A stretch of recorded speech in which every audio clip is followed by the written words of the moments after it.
Bugun bizda jackni 5000 ga borib ko'taramiz. Qani keling. Ko'rib turganingizda bu ham 5000 ga borib ko'tariladi. Hozir shu narsani sizlar bilan birgalikda tezlikni ko'taramiz. Undan oldin birdan like bosib qo'yish esda chiqmasin.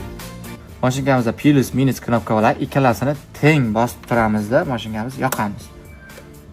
Yongandan keyin ham F harfi chiqqancha ushlab turamiz. F harfi chiqqandan keyin bitta plusni bitta bosamiz, L harfi chiqadi. Keyin minusni bosamiz. Bu yerda 40 ko'rsatib qo'yibdi. Minusni bosib ketamiz ana. 50 chiqadi. 50 chiqqan paytda plusni bitta bosamiz. Mana o'zi saqlanib qildi. Mashinamizni bitta o'chirib yoqamiz. O'chirgandan keyin qaytarib yoqamiz. Yoqgandan keyin ko'rib turganingizdek mana o'zi buni ko'taramiz mana. O'zi 50 ya'ni 5000 ga chiqdi.